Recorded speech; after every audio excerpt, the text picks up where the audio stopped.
And greetings, folks. Yeah, I thought I'd show you guys what I'm doing. You know, it's not all fun and games around here. Yeah, this is a big poplar table we clamped the other day. I went up and ran it through a 16-inch planer. Still needs some sanding, but at least there's no big ridges across here, you know. And with some poly way or some kind of sealer, it should be pretty good. I like how the poplar stained pieces are on the outside, and this little middle piece is just kind of hanging in. Yeah, it's turned out pretty good. Yeah. Anyway, that's the Papa table, Papa poplar. And over here, we have Mommy poplar oak table. It's the Mommy table. And then there's the little baby table. It's just right. So, yeah, this one's all poplar. And this one, I have a red oak strip in the middle. And I just thought I would change it up a little bit. There's like this dark part of the, get that out of the way. There's a dark part of the oak there that kind of blends in with the poplar a little bit right there. That should be pretty good. There is a big ridge right here. And once I bring it up to my buddy's place, he has a 16-inch planer. And lo and behold, this table is 15 and something wide. And this one's 14. Yeah, I'm basing these tables around running it back through his giant planer. Yeah, that's a little under 16, 15 and 5/8. Yeah, 15 and 5/8 or so. That'll fit through the planer. You know, this one's 14 and a quarter. That'll fit through the planer. And I know this one already went through the planer. That's about 14 and a half. So a series of tables, I will weld with this steel down here. I will weld some really fancy looking 28-inch tall console. It'll have a metal legs and a metal shelf and stuff like that. So it'll have metal adjusters. I'll tap into the, I'll drill and tap into the legs and put these in. Not this size, but something similar to this. They have a smaller size that's 7/8. I'll drill and tap into the tubing. Well, not tubing. It's kind of dicey when you do it out of this stuff. It's solid, and you got to drill and tap in there like a 1/2 inch per 1/4 for that adjuster. Or you can use tubing, and they have this little plastic thing that pops in. You see these little inserts, those little white plastic ones. Anyway, those are kind of lame. I've had them actually fall out. And, you know, people call you and say, "Oh, the table you made me, one of the adjusters fell out." You know, yeah, you know, those plastic ones are kind of lame. I don't like to use them. If you crimp the tubing, it's in really right, and use a little epoxy, it's okay. It's just not quality in my opinion. Having a piece of plastic shoved in a welded steel table for the adjuster is not something that I'm known for, but I have done it, you know, it does happen. Anyway, these are coming along good. And tomorrow morning, well, this one we got to sand. But tomorrow morning we'll unclamp these, and we'll see how they turned out. So look for that video. I think I'm just going to post this one up because people, you know, they got to see what I'm doing at all times, folks. You know, and this clamp's kind of lame. It keeps slipping. I think I'm going to take it all apart and put some vinegar on it. Hey. I might actually put some vinegar on it.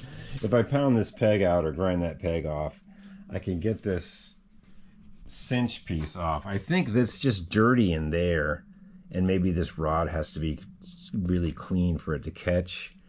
I've seen these work really good, but this one doesn't. It slips, and apparently you can never have enough clamps. I'm always looking for clamps.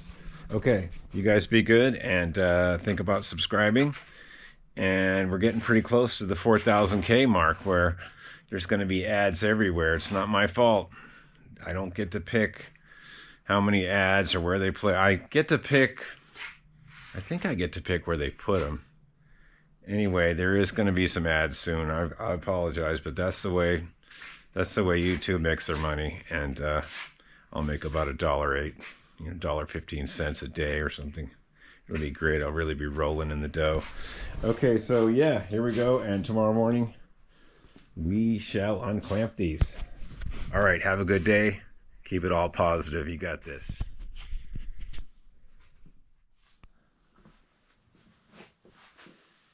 And presto changeo, it's the next day. Okay, let's unclamp all this stuff. It looks like it glued up pretty well. We're going to unclamp all the clamps, and then we're going to take these little presser batten boards off. That would be in the reverse order. For some reason, I know it probably doesn't make any difference.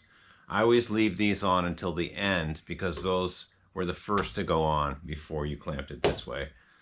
Just, I don't know. I'm sure it wouldn't really matter either way, but it's just me. Anyway, let's get Mama and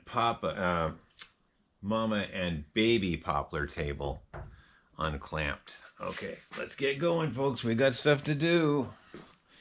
Eventually we'll work on bikes again when I'm old. Okay, pop this one off. You guys here? Can you see pretty good? Yeah, I guess you guys can see all right. Pop this quick release one off. Get this one off that really isn't doing much. We have to see about fixing that clamp. Let's take this one off.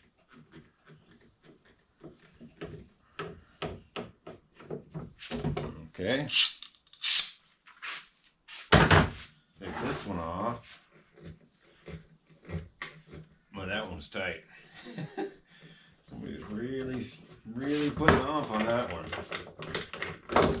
We'll have to get our rubber mallet because what happens sometimes is the glue. Let's get that rubber mallet right now.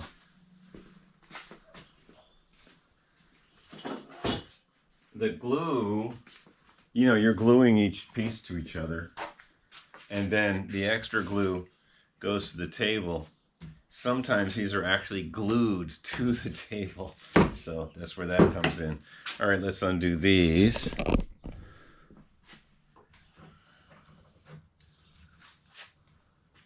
I'll put all these clamps away later. Right now, oh, see, that's already stuck.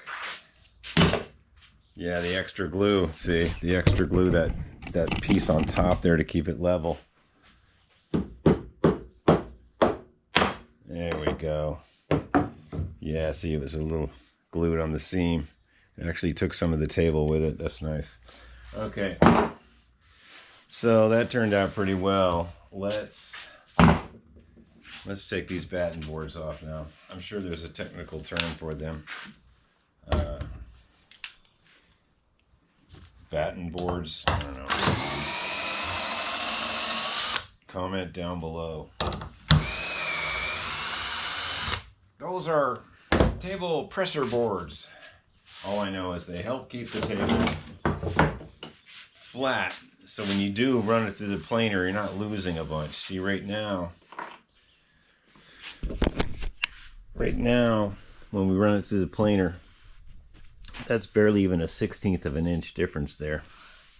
And really flat here, so that helped.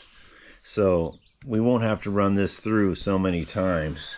It's pretty flat here. And then it starts to edge up there a little bit. And obviously, well, this side's not too bad. Looks like I made a little bit of a mistake here.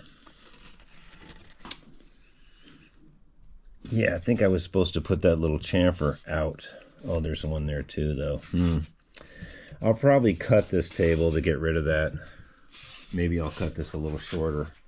Yeah, because that's not something you can fill. We'll see what that looks like under there. Let's keep going. Yeah, not everybody's perfect, especially me. Okay, let's take this one off. most powerful drill.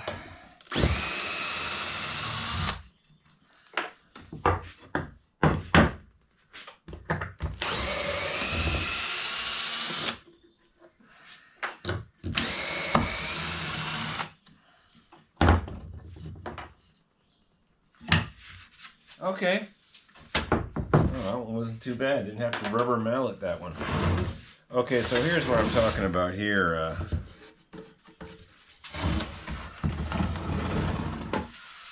We might, depending on how this comes out when I run it through the planer, I might trim about that much off just to get rid of that.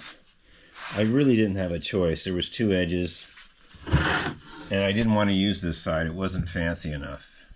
I mean, it wasn't dark stained enough. Like this has got some nice green, and you know, this was the side I was going to use.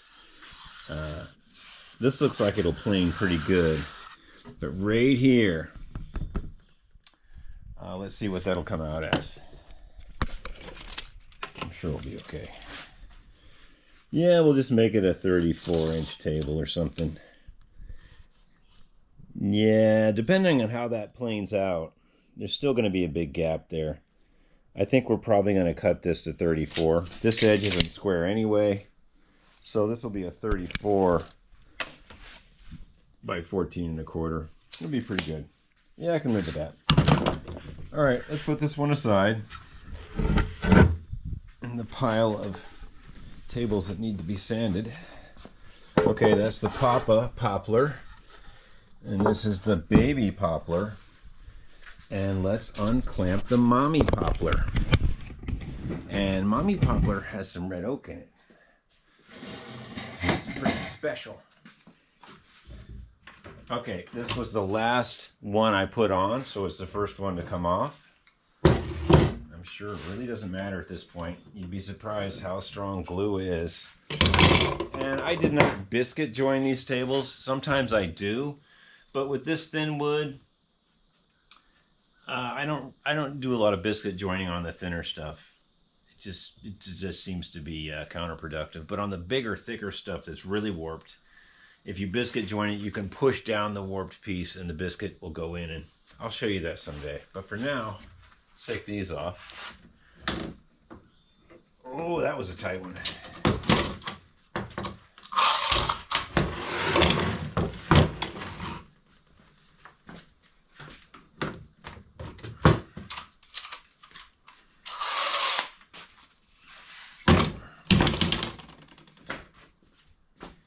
And here's another clamp over here my father-in-law gave me, among some other really nice clamps.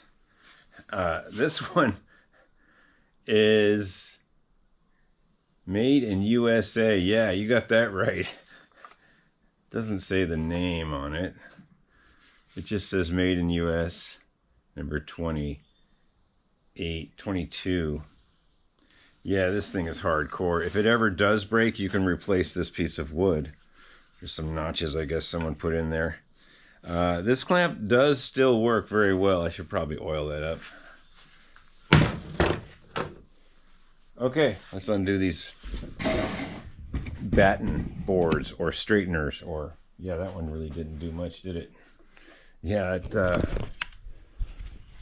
wasn't doing much. Sometimes you can drive a wedge under there.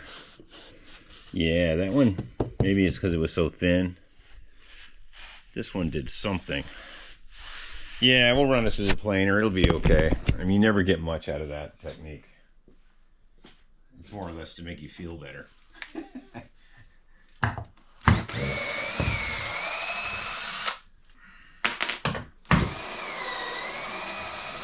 This drill is just about to die. I think it might make it.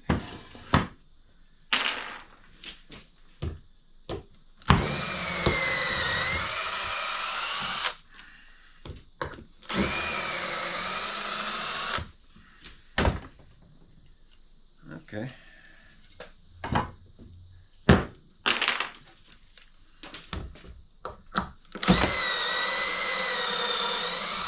I think that's it. I can't believe it. The old battery came through. Okay. All right. A little extra glue there. Not bad. Oh yeah, it's stuck. Well, you know, when you spread glue halfway across the world, some of it's going to get on the table. Dang, son. There we go. And that's the back side, obviously. Look how much of the workbench it tore up. I just broke the plywood up with it. This is the back side, obviously. Once I run that through the planer, it's going to be... I'll do both ends, both sides. This is the boring end. This is the well planned out, exciting top. The reason I did this red oak, A, I didn't have any poplar that kind of matched this, and B, this red oak had a little grainy bark area right here that once we polyway it and seal it, you know, it's going to look pretty close to this. It's going to look pretty cool. If I can get that seam to look more like that, you know, how that blends together. You know, kind of a trick of the eye, you know. And this one, it doesn't look like I have to do any trimming.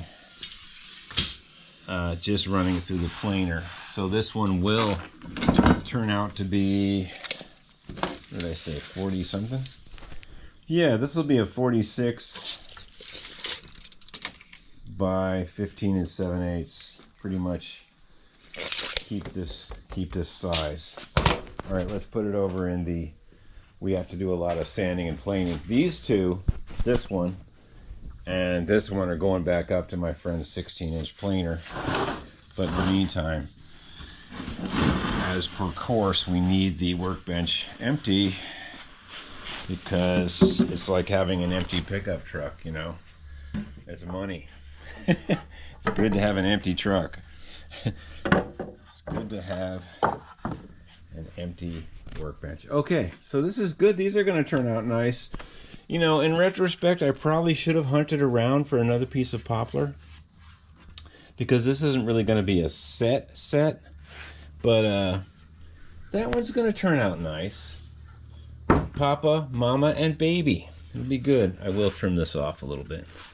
Okay, so yeah, it's the next day and we got stuff to do. And like put all these clamps away. Yeah, I got this new shop helper and he's going to come in and put these clamps away for me. Right. Have a good day, folks.